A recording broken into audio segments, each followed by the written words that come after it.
आपण बघणार आहोत की वास्तुशास्त्रानुसार आपल्या घरामध्ये ज्या महत्त्वाच्या वस्तू आहेत घरातल्या, कुठल्या घड्याळ, कॅलेंडर किंवा आरसा, देवघर ह्या वस्तू आपण कुठे ठेवल्या पाहिजे. कारण वास्तुशास्त्रानुसार प्रत्येक गोष्टीची ही नियोजित अशी जागा असते, दिशा असते. त्यानुसारच आपण जर त्या गोष्टी ठेवल्या, त्या वस्तू ठेवल्या तर त्याचा योग्य प्रभाव, शुभ प्रभाव आपल्या जीवनावर दिसून येतो. म्हणूनच वास्तुशास्त्र आपण फॉलो केलं पाहिजे. आता सगळ्यात पहिले आपण बघूया की घड्याळ आपल्या घरातली ही कुठे असली पाहिजे. आपल्या घड्याळातली वेळ आपल्या जीवनाच्या वेळेशी अतिशय जवळचा संबंध असलेली असते. तर आपल्या आयुष्यात काय चाललंय, आपल्या आयुष्यातली वेळ कशी चालली आहे याचा बराचसा संबंध आपल्या घरामध्ये असणाऱ्या घड्याळावर असतो. बऱ्याचदा हा प्रभाव आपल्यावर पडत असतो की घड्याळ चुकीच्या दिशेला असली तर आपल्या आयुष्यामध्ये पण तसेच फरक पडत जातात आणि तसंच चेंजेस होत जातात. तर यामध्ये सगळ्यात पहिले आपण बघूया की घड्याळ कुठल्या दिशेला असली पाहिजे. आपल्या घरामध्ये जी दक्षिण दिशा असते, दक्षिणेकडची जी भिंत असते, त्या दक्षिण दिशेला, दक्षिणेकडे असलेल्या भिंतीवर कधीही घड्याळ नको. कारण ही दिशा यमाची दिशा म्हणून ओळखली जाते. या दिशेला घड्याळ असणं अत्यंत निगेटिव्ह आहे आणि निगेटिव्हिटी निर्माण होते जर आपण दक्षिण भिंतीवर ही घड्याळ लावली तर.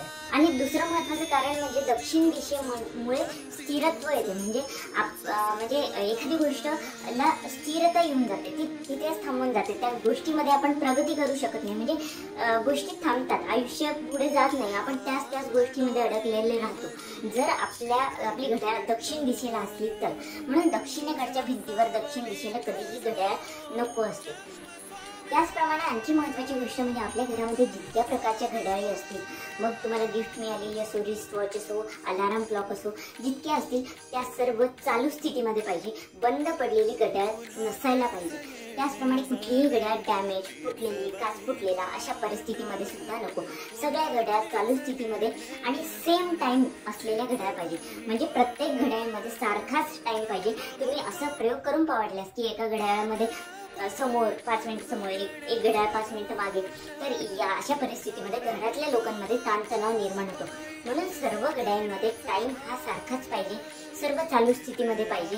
घड्याळ जर का खराब असेल, दुरुस्त होणारच नसेल तर ती सरळ फेकून द्यावी, घरामध्ये ठेवायची नाही. दुसरी गोष्ट म्हणजे घड्याळाचा जो बॅकग्राऊंड आहे, म्हणजे जे आपले काटे असतात घड्याळाचे, त्याचा जो मागची बाजू आहे, त्याचा बेस आहे, तो पृष्ठभाग तो काळ्या रंगाचा बिलकुल नसावा. तिथे तुम्ही सोनेरी रंग, पिवळा रंग, लाल किंवा सफेद रंग असावा, हा शुभ मानला जातो. पण ब्लॅक कलरचं डायल आपण ज्याला म्हणतो, ब्लॅक कलरचं डायल हे नको अजिबात. त्याचप्रमाणे जे काटे असतात घड्याळाचे ते एकदम टोकदार आणि जिदार नसावे. आणखी महत्त्वाची गोष्ट म्हणजे घड्याळ ही नेहमी गोलाकार भागामध्ये असावी. हा वास्तुशास्त्राचा नियम आहे. गोलाकार किंवा ओव्हल आकारात, म्हणजे अंडाकृती अशा आकारामध्ये आपल्याला घड्याळ असली पाहिजे. ती चौकोनी किंवा इतर कुठल्या शेपची नसावी. तर हा सुद्धा एक महत्त्वाचा नियम आहे. पण आता महत्त्वाची गोष्ट की घड्याळ आपण कुठे लावली पाहिजे. आता आपल्याकडे 2 दिशा उरल्या आहेत, पूर्व आणि उत्तर. ह्या दोन्ही दिशाला तुम्ही घड्याळ लावू शकता. अत्यंत शुभ आहे. पूर्वेकडच्या भिंतीवर आणि उत्तरेकडच्या भिंतीवर, आणि दोघांच्या मधात जी दिशा येते ती म्हणजे ईशान्य दिशा. या तिन्ही दिशेला तुम्ही घड्याळ लावणं अत्यंत शुभ असतं.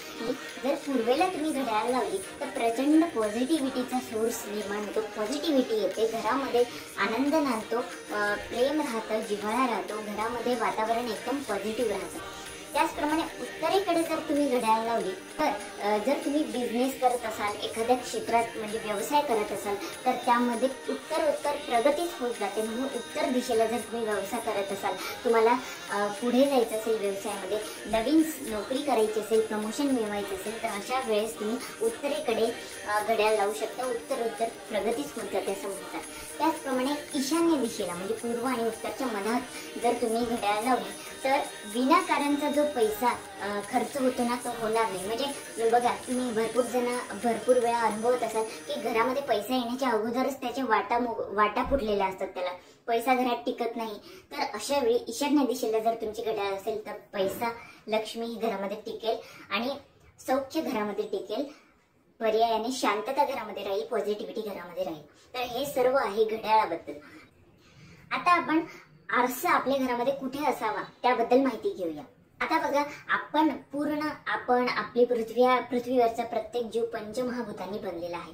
जिथे पंचतत्व हे एकत्र असतात आणि त्यांची व्यवस्थित सांगड घातलेली असते, तिथे नेहमी पॉझिटिव्हिटी असते, स्थिरता असते, आर्थिक सुबत्ता असते, सगळ्या गोष्टी तिथे असतात. आरशामध्ये जलतत्व असतं असं म्हणतात. म्हणून आरसा आपल्या घरामध्ये असलं की आर्थिक सुबत्ता येते, पण तो पण व्यवस्थित दिशेला आणि व्यवस्थित आकाराचा जसा पाहिजे तसाच असायला हवा. बघा, आरसा हा दक्षिण दिशेला अजिबात नसावा. दक्षिण दिशेला आपण घड्याळ पण लावत नाही, दक्षिण दिशेला आपला आरसा अजिबात नसावा. दक्षिणेकडे तोंड करून मग आपण त्यामध्ये बघतो. आरशामध्ये दक्षिणेकडच्या भिंतीवर आरसा लावत नाही, लावायला सुद्धा नको. त्याचप्रमाणे पश्चिम दिशेला सुद्धा आरसा आपण लावायला नाही पाहिजे. जर तुमच्याकडे म्हणजे पर्यायच नसेल काही तर पश्चिमेच्या भिंतीवर तुम्ही लावलं तरी चालेल, पण दक्षिणेच्या भिंतीवर कधीही कदापिही आरसा लावायचा नाही. ती यमाची दिशा असते, निगेटिव्हिटी तिकडनं येते. आरशामुळे रिफ्लेक्शन होते. आरशामध्ये जे काही गोष्टी दिसतात त्याचं तो रिफ्लेक्शन पूर्ण घरामध्ये करत असतो. म्हणून दक्षिणेकडे तर अजिबात आरसा नको. पश्चिमेकडे, दक्षिण आणि पश्चिमेकडे, पश्चिम दिशेला आरसा अजिबातच नको. वास्तुशास्त्रामध्ये पश्चिम आणि दक्षिण दिशेला आरसा असायला नको. त्यामुळे भरपूर घरं हे वास्तुशास्त्रानुसार नसतात, काहीतरी वास्तुदोष त्यामध्ये असतो. तर अशा वेळी आपण आरशांच्या मदतीने तो दोष दूर करू शकतो. भरपूर ईशान्य कोपराच कुठल्या कुठल्या घराला नसतो किंवा कोपरे कट झालेले असतात. अशा ठिकाणी आपण आरशांच्या मदतीने तो वास्तुदोष सुधारू शकतो. वास्तुतज्ञाशी तुम्ही संपर्क साधू शकता याच्यासाठी. पण वास्तुदोष सुधारणं खूप महत्वाचं आहे. त्यानंतर आरशाबद्दल महत्वाची गोष्ट की आरसा रिफ्लेक्ट करतो. ज्या काही गोष्टी त्याच्याकडे येतील तो रिफ्लेक्ट करतो. रिफ्लेक्टिव्हिटी हा आरशाचा गुणधर्म. म्हणूनच जितकी पॉझिटिव्हिटी आपल्याकडे असेल, आपल्या घरामध्ये असेल, तितकीच पॉझिटिव्हिटी तो रिफ्लेक्ट करतो पूर्ण घरामध्ये. त्याचप्रमाणे उलट परिणाम सुद्धा असतो, निगेटिव्हिटी सुद्धा तो रिफ्लेक्ट करतो. म्हणून आरसा कधीही बेडरूम मध्ये जर असेल तर बेडरूम मध्ये तो तुमच्या बेडच्या एक्झॅक्ट समोर हा आरसा नसावा. जर बेडच्या समोर जर तुमचा आरसा असेल तर निदान, आणि जागाच नसेल तर निदान रात्री झोपण्यापूर्वी त्या आरशाला पडदा तरी असावा. हा सुद्धा वास्तुशास्त्राचा नियम आहे. आरसा हा गोल आकारात किंवा ओव्हल शेप मध्ये अजिबात नसावा. तो चौकोनी किंवा आयताकृतीच असला पाहिजे. आरसा हा आपल्या टॉयलेटच्या एकदम समोरासमोर नसावा. म्हणजे जी निगेटिव्हिटी असते त्या जागी तर ती आरशामधून रिफ्लेक्ट होते आणि पूर्ण घरामध्ये ती निगेटिव्हिटी पसरते. म्हणून टॉयलेट समोर सुद्धा बिलकुल आरसा नसावा. तिजोरीमध्ये तुम्ही आरसा आवर्जून ठेवला पाहिजे.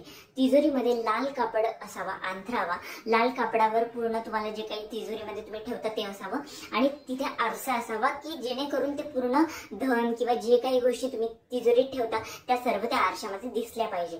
त्यामुळे काय होते की धनामध्ये वृद्धी होत जाते, धन वाढत जातं आणि धनधान्याची किंवा पैशांची, लक्ष्मीची कमतरता बिलकुल भासत नाही. म्हणून तिजोरीत आरसा हा आवर्जून असलाच पाहिजे.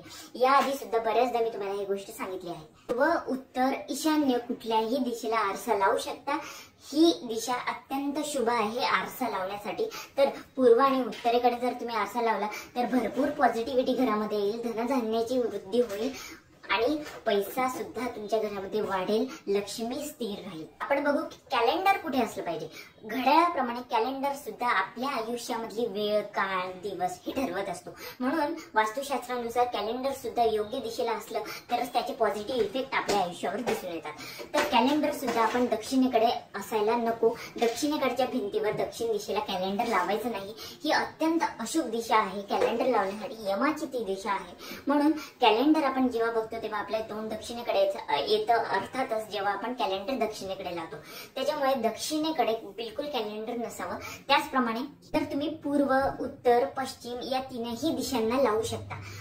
जर पूर्व दिशेला तुम्ही कॅलेंडर लावलं तर तुमच्या करिअरमध्ये, नोकरीमध्ये, व्यवसायामध्ये तुम्हाला प्रगतीच झालेली दिसेल. कॅलेंडर तुमचं पूर्व दिशेला असलं तर. जर उत्तरेकडे तुम्ही कॅलेंडर लावलं तर धनधान्याची तुमच्या घरी कधीही कमतरता पडत नाही, त्यामध्ये वाढच होईल आणि लक्ष्मी स्थिर राहण्यास मदत होते जर उत्तरेच्या भिंतीवर तुम्ही कॅलेंडर लावलं तर. आणि पश्चिमेकडे जर तुम्ही कॅलेंडर लावलं तर पश्चिमेकडे कॅलेंडर अशाने लावा की ज्यांच्या कामामध्ये सतत अडथळे येतात. कुठलेही काम करायला घेतलं की त्यांना अडथळे येतात आणि ते काम पूर्ण होत नाही. असे जे लोक असतात ज्यांना सतत अडचणीच येत राहतात, कामं थांबत राहतात, तर त्यांनी पश्चिमेकडच्या भिंतीवर कॅलेंडर लावू शकता. तर अशा प्रकारे पूर्व, उत्तर आणि पश्चिम या तिन्ही दिशांना कॅलेंडर लावलं तरीही चालतं. आरसा, कॅलेंडर आणि घड्याळ ह्या तिन्ही गोष्टी तुम्ही कधीही आपलं जे घराचं मेन दरवाजा आहे त्याच्या मागच्या साईडला लावायचं नाही.